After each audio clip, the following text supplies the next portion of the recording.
അസ്സലാമു അലൈക്കും വറഹ്മത്തുള്ളാഹി തആല വബറകാതുഹു.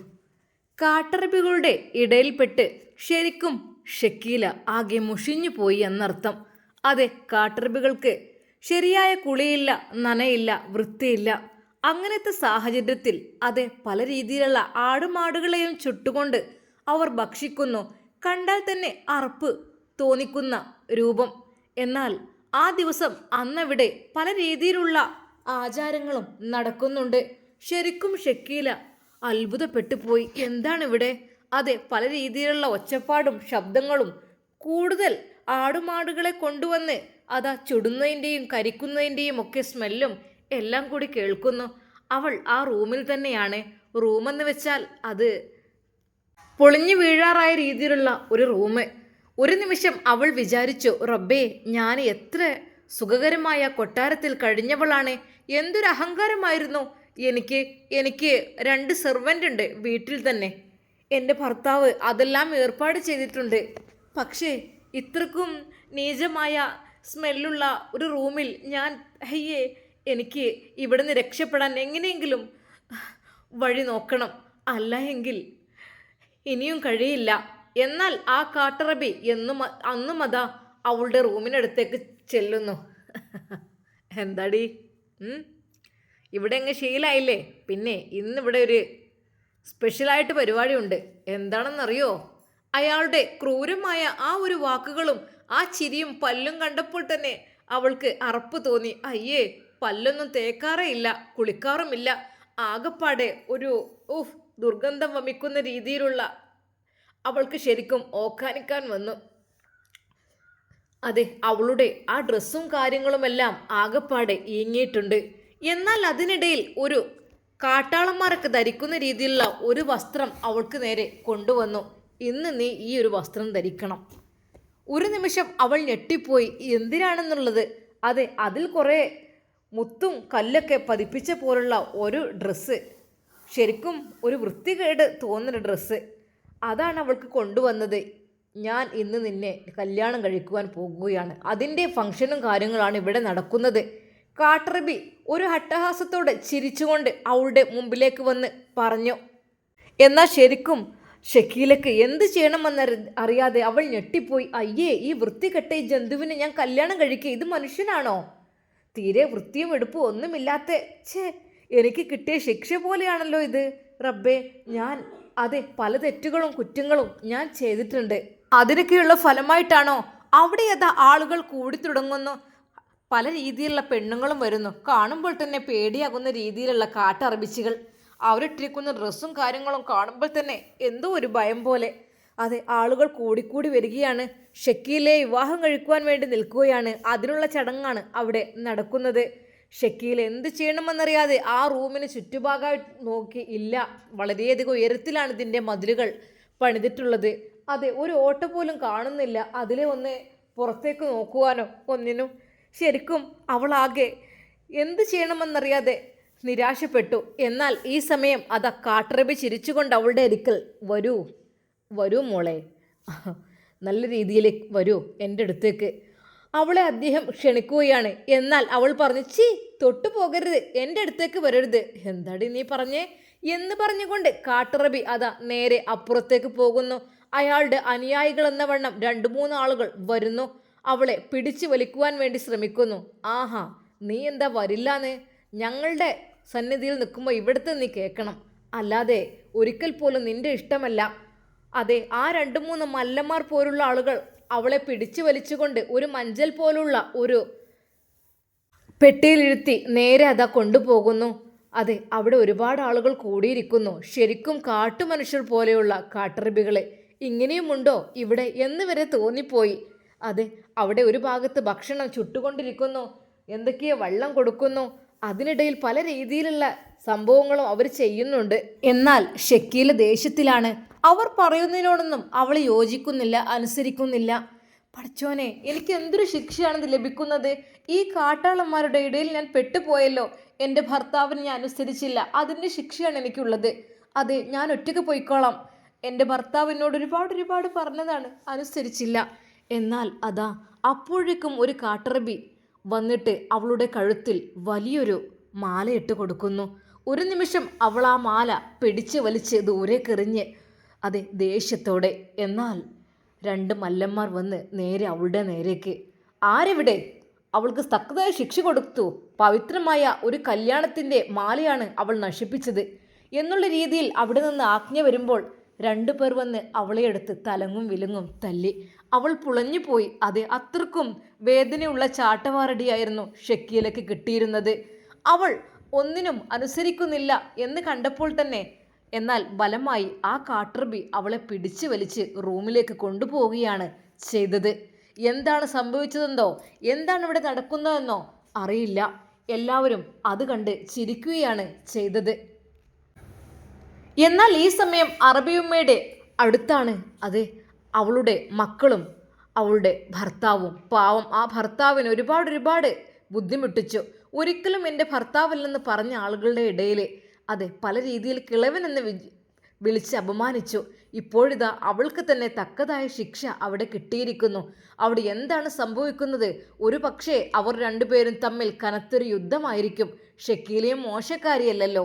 അതുകൊണ്ട് തന്നെ ഹംദയും അജ്മലും വളരെയധികം സന്തോഷകരമായ ജീവിതത്തിലൂടെ കടന്നു പോയിക്കൊണ്ടിരിക്കുകയാണ്. അതെ, താൻ ഒരിക്കൽ പോലും വിചാരിച്ചതല്ല. പക്ഷേ എനിക്ക് ഹംദയെ കിട്ടിയത് അതൊരിക്കലും പ്രതീക്ഷിക്കാത്ത ഒരു കാര്യം കൂടിയായിരുന്നു. എന്താണെന്നറിയില്ല, എവിടേക്കോ എന്തൊക്കെയോ പടച്ചോൻ്റെ കാരുണ്യം കൊണ്ട് ആഗ്രഹിച്ചതെല്ലാം പടച്ചോൻ തന്നു. ഉമ്മയും ബുഷിയും അതിനെക്കുറിച്ച് പറഞ്ഞ്, മോനെ നിനക്ക് വേണ്ടി എത്ര ആളുകൾ വിവാഹം അന്വേഷിക്കുന്നുണ്ട്.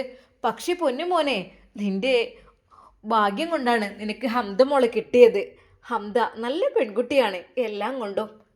ഹംദയെ നാട്ടിലേക്ക് കൊണ്ടുപോകാൻ ഉമ്മ ഒരുങ്ങി നിൽക്കുകയാണ്. പക്ഷേ നമ്മുടെ തലാലിൻ്റെയും അതെ അവരുടെയൊക്കെ പാർട്ടി ഒന്ന് സെറ്റാക്കാമെന്ന് കരുതിയിട്ടാണ് അറബിയുമ്മ കാത്തിരിക്കുന്നത്. പക്ഷേ അതിനിടക്കാണ് ഷാമിലിൻ്റെ ഉപ്പയുടെ അസുഖത്തെക്കുറിച്ചൊക്കെ അറിഞ്ഞത്. ഷാമിൽ വരുന്നില്ലെന്ന് പറഞ്ഞപ്പോൾ അറബി ഉമ്മക്കും ചെറിയൊരു ടെൻഷൻ.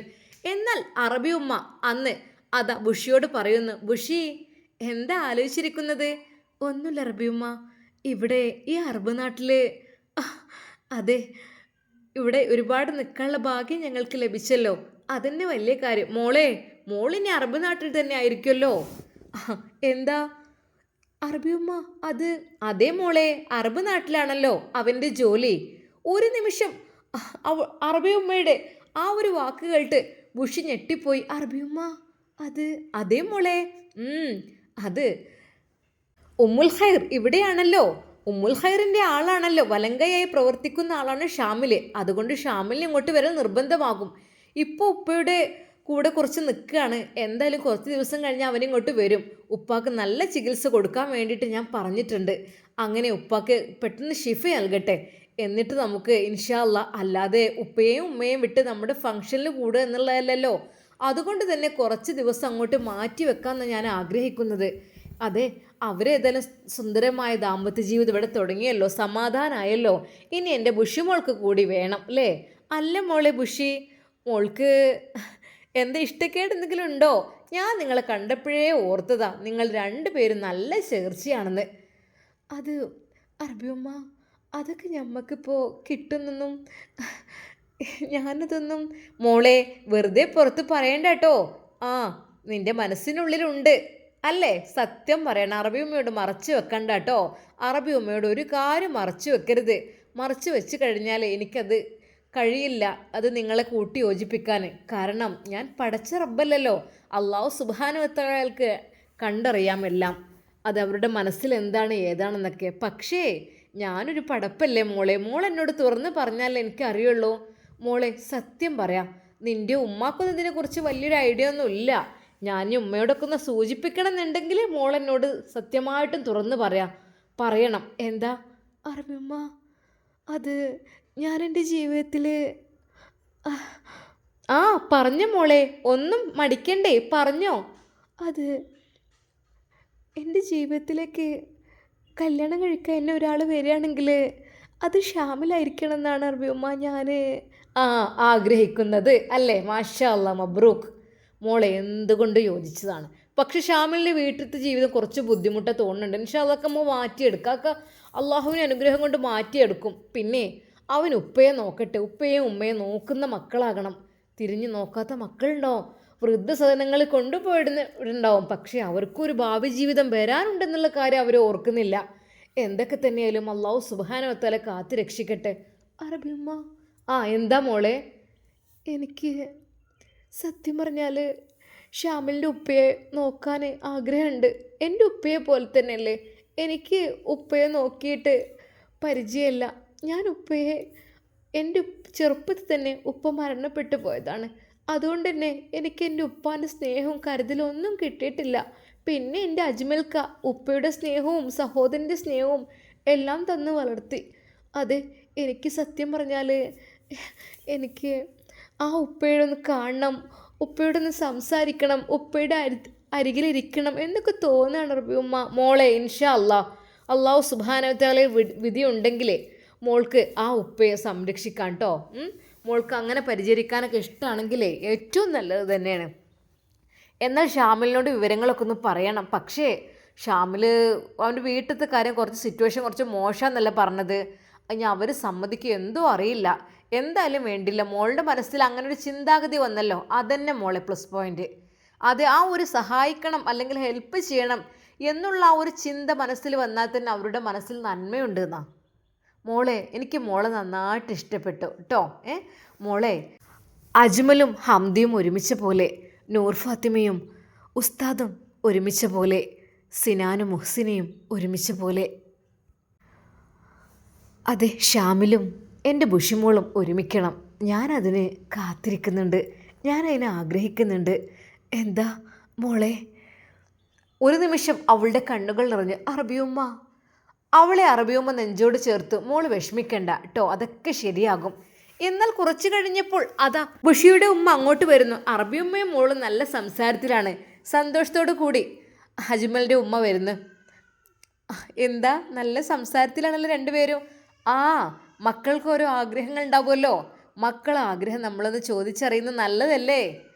അതൊക്കെ നല്ലത് തന്നെയാണ് അല്ലേ. മക്കളുടെ ആഗ്രഹം എന്ന് വെച്ചാൽ അവർ മനസ്സിനിണങ്ങിയ ഒരാൾ അവർക്ക് കിട്ടിക്കഴിഞ്ഞാൽ പിന്നെ നമ്മൾ വേറെ എക്സ്ട്രാ കണ്ടുപിടിക്കേണ്ട ആവശ്യമൊന്നുമില്ലല്ലോ. എന്ത് മനസ്സിലായില്ല? അതെ, മോളുടെ മനസ്സിലും വിവാഹപ്രായമൊക്കെ തുടങ്ങിയില്ലേ, അപ്പം ചെറിയ ചിന്താഗതികളും കാര്യങ്ങളൊക്കെ ഉണ്ടാകും. അപ്പം നമ്മളെ ഭാഗം കൂടി ഒന്ന് നോക്കിയിട്ട് നമുക്ക് അവരോട് ചോദിക്കാം, മക്കളെ കല്യാണമൊക്കെ അന്വേഷിക്കണ മുമ്പായിട്ട്. അറബിയുമ്മ, വിവാഹകാര്യങ്ങളൊക്കെ ഇങ്ങനെ വരുന്നുണ്ട്. പക്ഷെ ഞാനിങ്ങനെ പിന്നെ അവരെ കുടുംബത്തിക്കും പറയുന്നുണ്ട് ഓരോ കല്യാണക്കാര്യങ്ങൾ. എൻ്റെ ബുഷിയുടെ ഉമ്മ, എനിക്ക് നിങ്ങളോട് കുറച്ച് കാര്യങ്ങൾ പറയാനുണ്ട്. എന്തൊക്കെ തന്നെ വിവാഹത്തിന് മുമ്പ് നിങ്ങൾ എന്നോടൊന്ന് സംസാരിക്കണം കേട്ടോ. ആയിക്കോട്ടെ, എന്തായാലും പറയുമല്ലോ, പറയാതിരിക്കൂലല്ലോ. വിവാഹം പറയണമെന്നല്ല ഞാൻ പറഞ്ഞത്, അതിനു മുമ്പായിട്ട് അത് വിവാഹം അന്വേഷിക്കൽ തുടങ്ങുമ്പോഴേ, പുതിയാപ്പിളിനെ കൊണ്ടുവരൽ തുടങ്ങുമ്പോഴേ ആ സമയത്ത് എന്നോടൊന്ന് പറയണം കേട്ടോ. ഇൻഷാ അള്ളാ. ആയിക്കോട്ടെ, തീർച്ചയായും പഠിച്ചവനെ നിങ്ങളോട് എന്തായാലും പറഞ്ഞിരിക്കും. ഏതായാലും നിങ്ങൾ എൻ്റെ മോൻക്കൊക്കെ നല്ലൊരു ജീവിതം ഇവിടെ കൊടുക്കുന്നുണ്ടല്ലോ. അത് എൻ്റെ മക്കളല്ലേ, എല്ലാം എൻ്റെ മക്കൾ തന്നെയാണ്. എൻ്റെ തലാൽ ഒരൊറ്റ മോനായിരുന്നു. ഇപ്പം എൻ്റെ തലാലിന് എത്ര സഹോദരങ്ങളായി, എത്ര പെങ്ങന്മാരായി. അതാണ് നമ്മൾ കുടുംബബന്ധം പോലെയാണ് നമ്മളെല്ലാവരും റിലേഷൻ. അതെന്നും നിലനിർത്തിപ്പോട്ടെ എന്നാണ് ഞാൻ ആഗ്രഹിക്കുന്നത്. പഠിച്ചോനെ, ഒരു തെറ്റും പ്രശ്നങ്ങളില്ലാതെ റാഹത്തായിട്ട് ഇങ്ങനെ പോകുമ്പോൾ എന്തൊരു സന്തോഷമാണ്. പക്ഷെ ഷാമിലിൻ്റെ കാര്യത്തിൽ കുറച്ച് എനിക്ക് ടെൻഷനുണ്ട്. ഷാമിലിനെ അറിയില്ലേ? ഷാമിൽ അല്ലേ നമ്മുടെ അജ്മലിനെ ഹംദയെ കാണാനൊക്കെ ഒരു ചാൻസ് ഉണ്ടാക്കി കൊടുത്തത്. ഷാമിലെന്ന് വെച്ചാൽ അറബി വീട്ടിലെ ഡ്രൈവർ മാത്രമല്ല, അവിടുത്തെ മാനേജിങ്ങും എല്ലാം അവൻ തന്നെയാണ്. അപ്പോൾ ഹംദയെ രക്ഷപ്പെടുത്താൻ വേണ്ടിയിട്ട് അജ്മലിനോടാണ് അവിടുത്തെ ഉമ്മുൽ ഖൈർ പറഞ്ഞത്. അങ്ങനെ ഹെൽപ്പ് ചെയ്തതല്ലേ? അങ്ങനെയല്ലേ വണ്ടിയും സാധനങ്ങളൊക്കെ ഓരോരുത്തർ തട്ടിയെടുക്കുന്നതും ഇവർ ഒറ്റപ്പെട്ടു പോകുന്നതും മരുഭൂമിയിലും മസറയിലൊക്കെ ആയിട്ട് അവർ കഷ്ടപ്പെടുന്നതും പിന്നെ അവിടെ നിന്ന് രക്ഷപ്പെട്ടു പോകുന്ന അവരിതാ ഈ കൊട്ടാരത്തിലേക്ക് ജോലിക്ക് കയറിയതും അങ്ങനെയല്ലേ ഇപ്പോൾ കല്യാണം കാര്യങ്ങളൊക്കെ ഉണ്ടായത്. പിന്നെ ഇവരുടെ കൂടെ പാവം ഒരാളുണ്ടായിരുന്നു. അദ്ദേഹത്തെ ഏതെങ്കിലും കയറ്റി വിട്ടിട്ടുണ്ട് നാട്ടിലേക്ക്. കാരണം അദ്ദേഹം അമീർ എന്ന പേരുള്ള അദ്ദേഹം ഒരുപാട് കഷ്ടപ്പെട്ട് പാവം വരുന്ന സമയത്ത് ഭാര്യ ഗർഭിണിയാണത്രേ. ആ മക്കളെ പോലും ഒന്ന് കാണാൻ, ആ പൊന്നും മോനെ ഒന്ന് കാണാൻ പോലും കഴിഞ്ഞിട്ടില്ല. ഇപ്പം ഏതെങ്കിലും നാട്ടിലെത്തി, അൽഹംദുലില്ലാ റാഹത്താണ്. അതെ, ആ മോൻക്ക് 6 വയസ്സോ എന്തുണ്ട് ആയിക്കണം, 6 വർഷം മുമ്പ് അയാൾ വന്നതാണത്രേ. ആ മസറയിൽ കഷ്ടപ്പെട്ട് വിശന്ന് വലയുമ്പോൾ ഈ ഒരു കുതിരകൾക്കും ആടുകൾക്കും ഒട്ടകങ്ങൾക്കും കൊടുക്കുന്ന ആ ഒരു വെള്ളം, അവർക്ക് ഇങ്ങനെ നനച്ച് കൊടുക്കുന്ന ഗോതമ്പ്, വിശപ്പിൻ്റെ ഊക്കൊണ്ട് അത് വാരി തിന്നലായിരുന്നു എന്ന്. അതെ, അദ്ദേഹം ഒരു ആടിൻ്റെ രൂപത്തിലായി മാറിയിരുന്നു എന്നാണ് പറഞ്ഞത്. അതായത് എന്താ, ഒന്നും താടിയും മുടിയും വളർന്ന് നഖം ഒക്കെ നീണ്ട് വളർന്ന് ഒന്നിനും ഒരു ഇതില്ലല്ലോ, എങ്കിലും അദ്ദേഹം എങ്ങനെയൊക്കെയോ ബാങ്ക് നിസ്കാരം ഒന്നും അങ്ങോട്ട് കേൾക്കൂലത്ര. എങ്കിലും അയാൾ അവിടെ പഴയൊരു ചാക്ക് വിരിച്ചിട്ട് ഉള്ള വെള്ളത്തിലൊക്കെ എന്തൊക്കെ അംഗസ്നാനൊക്കെ ചെയ്ത് നിസ്കരിച്ചിരുന്നു എന്നൊക്കെ അറിയാൻ കഴിഞ്ഞത്. ഏതായാലും അതിൻ്റെയൊക്കെ അനുഗ്രഹം കൊണ്ടായിരിക്കും, പടച്ചോനെ ഓർത്തുകൊണ്ടായിരിക്കും രക്ഷപ്പെട്ടത്. ഭാഗ്യത്തിന് നമ്മുടെ ഷാമിലിനൊക്കെ അവിടെ എത്തിപ്പെടാനൊക്കെ കഴിഞ്ഞതുകൊണ്ട് തന്നെ അതുകൊണ്ട് രക്ഷപ്പെട്ടു എന്ന് തന്നെ പറയാം. ഇൻഷാ അല്ലാ, എന്തായാലും ഇല്ലേ, പടച്ചോൻ്റെ ഒരു നിഅമത്തന്നെ, അതുകൊണ്ടാണ് ഇതെല്ലാം നടന്നത്. അതെ, ഓരോന്നിനും ഓരോ കാര്യം ഉണ്ടാവുമല്ലോ. പിന്നെ ബുഷി മോളെ, അതെ, അന്ന് ആ കൊള്ളക്കാർ ആ ഒരു അജ്വ ഈത്തപ്പഴത്തിൻ്റെ ലോഡും കാര്യങ്ങളും അതെല്ലാം അങ്ങ് തട്ടിപ്പറിച്ച് കൊണ്ടുപോയത് കൊണ്ട് തന്നെ ഷാമിലിനെ നമ്മുടെ ബുഷിമോളെയും കാണാൻ കഴിഞ്ഞു. അത് കേട്ടപ്പോൾ ഉമ്മ ചോദിച്ചു, അതെന്താ? ആ, ബുഷിമോൾക്കും ഷാമിലിനും എന്താ, രണ്ടുപേർക്കും നല്ല ചേർച്ചയില്ലേ? അറബിയമ്മയുടെ വാക്ക് കേട്ട് ഉമ്മ പറഞ്ഞു, മക്കളെ ഒന്നിപ്പോൾ ഏതായാലും ഇങ്ങനെ, ഇനിയിപ്പോൾ ഇതും അല്ല, നമുക്ക് നോക്കാം, കുഴപ്പമില്ലല്ലോ, നാട്ടിൽ തന്നെയല്ലേ. ഇതെന്ന് പറഞ്ഞാൽ അറബിക്കുട്ടിയാണ്, അറബിച്ചിക്കുട്ടി ഹംദ അറബിച്ചിക്കുട്ടിയാണ്. ഏതായാലും അജ്മൽ അവളെ ഒരുപാട് ചികിത്സിച്ചത് കൊണ്ടും ട്രീറ്റ് ചെയ്തുകൊണ്ടൊക്കെ അവർക്ക് അങ്ങനെ ശീലമായിട്ടുണ്ട്. പക്ഷേ ഇവനൊരു മലയാളിയാണ്, അറബിയും പറയും, എല്ലാ ഭാഷയും കൈകാര്യം ചെയ്യാൻ കഴിയും. പക്ഷേ മലയാളി ആയതുകൊണ്ട് തന്നെ നിങ്ങൾക്കും സുഖല്ലേ? അറബിയമ്മയുടെ ഒരു വാക്ക് കേട്ട് ശരിക്കും അവളുടെ ഉമ്മയുടെ മനസ്സിലും ചെറിയൊരു ആഗ്രഹം തോന്നി. അതെ, എൻ്റെ കുട്ടിക്കും വേണമല്ലോ ഒരു കല്യാണം. അല്ലാ, എന്നാലും അറബിയമ്മ പറഞ്ഞ ആ ഷാമിൽ, അവൻ്റെ സ്ഥിതിഗതികളൊക്കെ എന്താവോ? എന്നാൽ പിന്നെ അധികം നീട്ടിയിടാതെ കാര്യങ്ങളിലേക്ക് അങ്ങ് കടന്നാലോ? ഉമ്മയുടെ മനസ്സിൽ പല പല ചിന്തകൾ വന്നു. ഈ നിമിഷം ഉമ്മ അജ്മലിനോടൊന്ന് കാര്യം പറയണം എന്ന് വിചാരിച്ചു. അന്ന് അതാ അറബിയമ്മയുടെ വീട്ടിൽ അവർ സംസാരിച്ചു കൊണ്ടിരിക്കുമ്പോൾ ഉമ്മ പറഞ്ഞു, മോനെ അജ്മൽ. ആ, എന്തോ ഉമ്മ? മോനെ, എൻ്റെ പൊന്നുമോനെ, നമുക്ക് ബുഷിൻ്റെ കാര്യം കൂടി അങ്ങോട്ട് ആലോചിച്ചാലോ? ഉമ്മ, ആയല്ലോ, 18 കഴിഞ്ഞല്ലോ, ഇനിയിപ്പോൾ എന്താ പേടിക്കാനൊന്നുമില്ലല്ലോ. ഇല്ല മോനെ, എന്നാലും നല്ല ചെക്കന്മാരൊക്കെ ഉണ്ടെങ്കിൽ ഉമ്മക്ക് ഏത് രീതിയിലുള്ള വേണ്ടത്? അങ്ങനെയൊന്നുമില്ല, മനസ്സിനിണങ്ങിയ എൻ്റെ കുട്ടിക്ക് ഇഷ്ടപ്പെട്ട രീതിയിലുള്ള ഇതെന്താ വെച്ചാൽ ഉമ്മ, അങ്ങനെയാണെങ്കിൽ നമുക്ക് അവളോടൊന്ന് ചോദിക്കാം. ചോദിച്ചിട്ട് അവളുടെ സമ്മതം കൂടി വാങ്ങിയിട്ട് നമുക്ക് വേണ്ടതുപോലെ ചെയ്യാം. കാരണം അജ്മലിൻ്റെ മനസ്സിൽ അത് ഷാമിലുണ്ടായിരുന്നു. പക്ഷെ അത് ഉമ്മയോട് ഒറ്റയടിക്ക് പറയുന്നത് ശരിയല്ലല്ലോ. പിന്നെ ബുഷിയുടെ മനസ്സിൽ എന്താ ഏതാ അതും അറിയില്ലല്ലോ എന്ന് കരുതിയിട്ട് അവർ അത് പറയുവാൻ വേണ്ടി അവരുടെ പെങ്ങളുടെ, അതായത് ഉമ്മയുടെ പൊന്നുമോൾ ബുഷിയെ കാത്തിരിക്കുന്നു. എന്തായിരിക്കും ബുഷിയുടെ മറുപടി? നമുക്ക് കാത്തിരുന്ന് കാണാം. അതുവരേക്കും എല്ലാവർക്കും അസ്സലാമു അലൈക്കും വറഹ്മത്തുള്ളാഹി തആല വബറകാതുഹു.